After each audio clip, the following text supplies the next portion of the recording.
with the initial change, Yep. it's just been, I mean, a frustrating year with injuries, not just to Caitlin, but obviously to Caitlin. DB ultimately ends up leaving. Yep. And so that, you know, we already talked about how you need time to gel, you need time to build chemistry.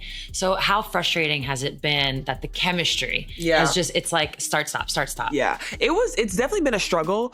But I think just at the start of the season too, like, you know, you have your start of the season meetings and you're talking. And for us, it was about, listen, like, no matter what happens in the season, it's next woman up and you have to be ready. And I feel like obviously struggling with injuries, and then, you know, you sign people and then they leave, and it's like, listen, like, whoever is next, be ready to play, because it doesn't matter. Like, the games still keep coming. Like, you still have to be ready to compete. And that's why I was so happy, like, when we signed Ari. Everyone thinks they know the story of Aliyah Boston's interview about Caitlin Clark. But what actually happened is so much stranger than what you've been told.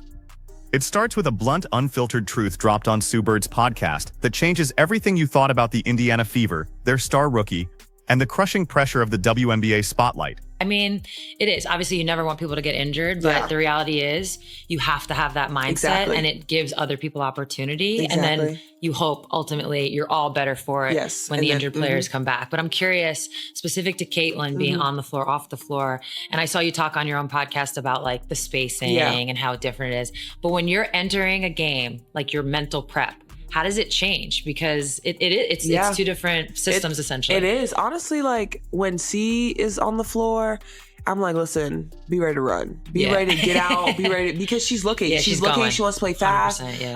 Super early in the offense. And like, we do that too as well here. But I think sometimes too now without her, like, we can get into like a little more half court execution, make the defenses work a little bit harder, first side, second side, third side.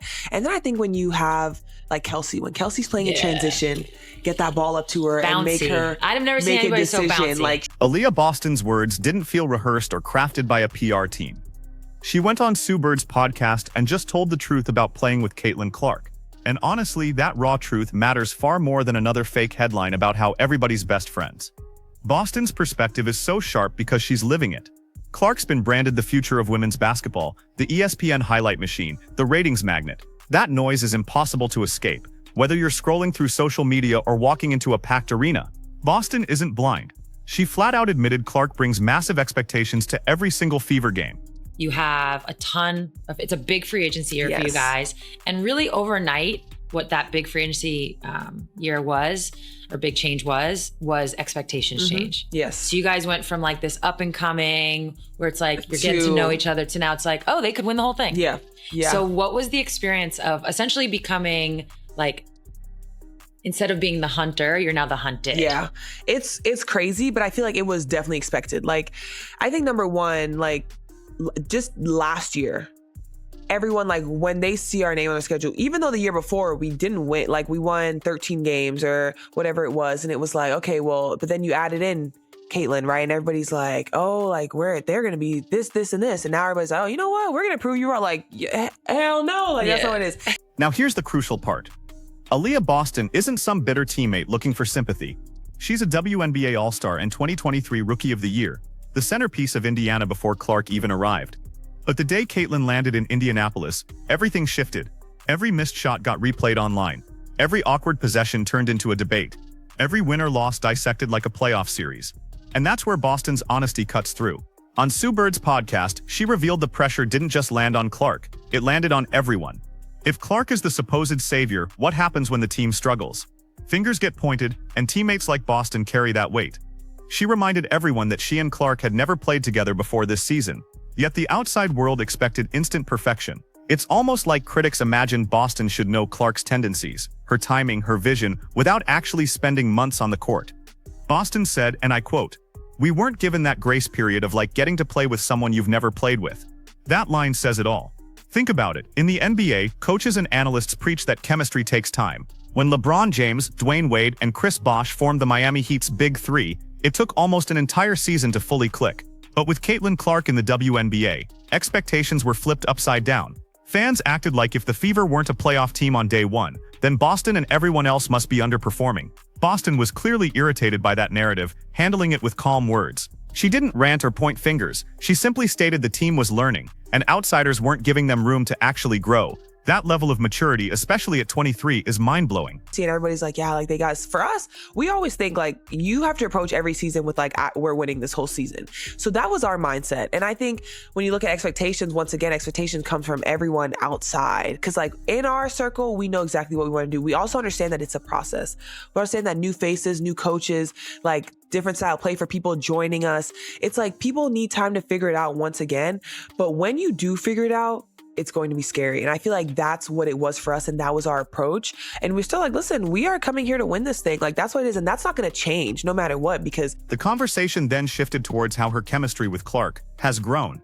Boston admitted the early months were rougher than expected.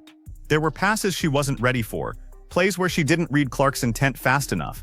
And you know how social media works. Clip a bad possession, slap a sarcastic caption on it, and suddenly it's proof the Fever can't work together. But here's the game-changing secret. Boston didn't deny those struggles. Instead, she explained why they happened. She said as the season progressed, she started picking up on Clark's rhythm. She noticed where Caitlin's eyes were pointing. She recognized a pass was coming without needing a single shout.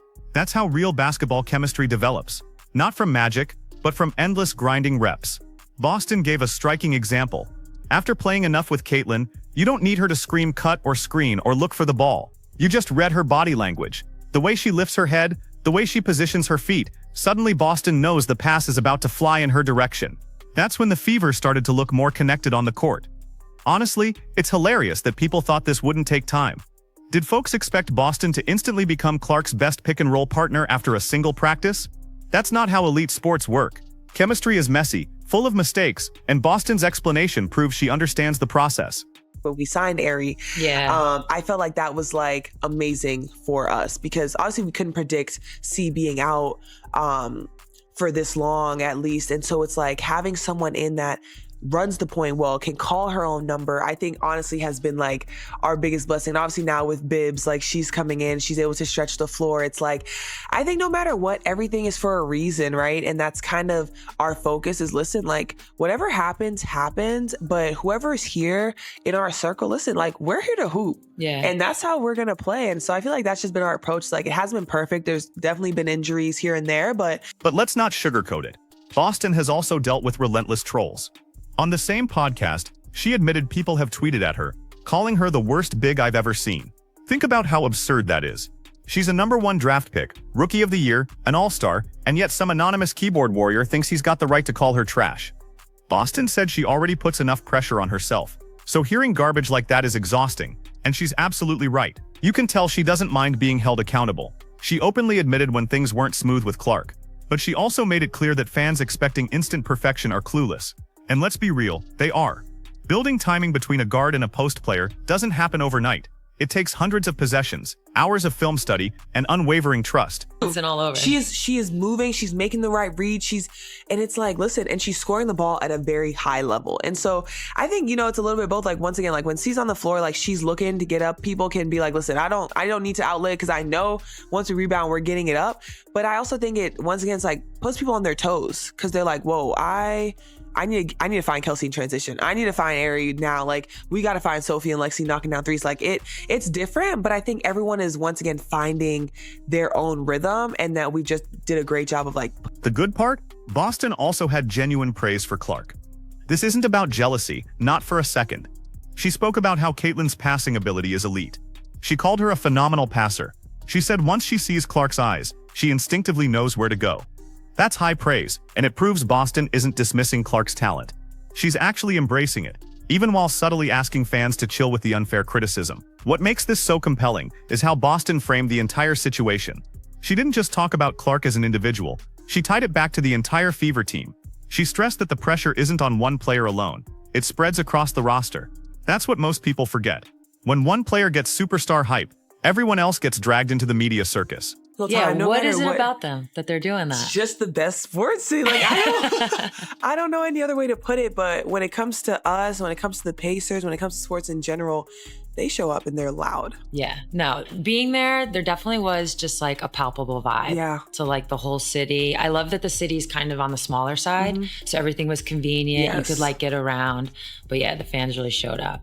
Sue Bird, being the savvy interviewer she is, kept nudging Boston about her experience with Clark. And Boston didn't flinch. She didn't offer cliché answers like "we're just focused on the next game." She gave layered, real answers that exposed how tough and ultimately how rewarding this partnership has been. Boston pointed out that she sees the value in Clark's presence. The extra eyes on the Fever mean more visibility for the roster. It means the league benefits. It means women's basketball keeps growing at an arty. But she also stressed that it comes with an unfair cost. Outside observers expecting flawless basketball every single night. Mistakes get magnified. Learning curves don't get respected. That's the double-edged sword of playing with a generational star. And here's the kicker. Boston never sounded resentful. She sounded motivated. She basically said, yeah, the attention is heavy, but that's part of the job now. That's what makes her take so radically different. Most players would just throw generic praise at Clark and move on. Boston took the chance to say, hey, this is great, but give us some breathing room to actually figure it out. It's the honesty that hits hardest. Too often, players try to downplay or dodge questions about high-profile teammates. Boston leaned into it. She told people what it actually feels like. She owned up to the fact that it hasn't been smooth from the jump. And she made it clear that yes, Clark is great, but the Fever are a team, not just a one-woman show. And let's not forget Boston's own background here. She's not someone who had an easy path.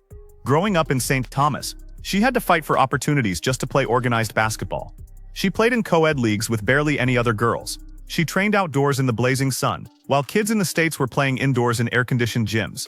That kind of upbringing made her tougher. So when she talks about pressure and expectations, you know she's speaking from battle-tested experience. It's almost funny when you compare her words to the way media sometimes spins things. Headlines make it sound like there's inherent drama between Boston and Clark. But if you actually listen to the podcast, you realize she's not tearing Clark down at all. She's explaining the arduous process, defending her own journey, and even praising Clark's skills. It's a lot more balanced than the hot takes want you to believe. Part of why this podcast mattered so much is because Sue Bird isn't just some random host. She's a living legend who knows exactly what it means to play with superstars, to deal with pressure, and to painstakingly build chemistry. That made Boston more comfortable opening up, and you could hear the raw honesty in her tone. Now let's zoom out for a second. This interview doesn't just tell us about Boston and Clark. It tells us something much, much bigger about how we treat athletes in this hyper-social media era. Fans demand instant storylines. They crave instant success. They want highlight plays that confirm their biases.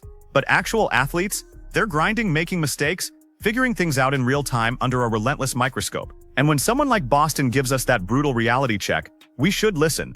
Aliyah Boston's words about Caitlin Clark on Sue Bird's podcast didn't end at chemistry and pressure. She kept peeling back the layers of what it actually feels like to share the court with one of the most scrutinized rookies in sports history. The thing is, Caitlin isn't a rookie anymore, but the spotlight hasn't dimmed, it's only gotten hotter.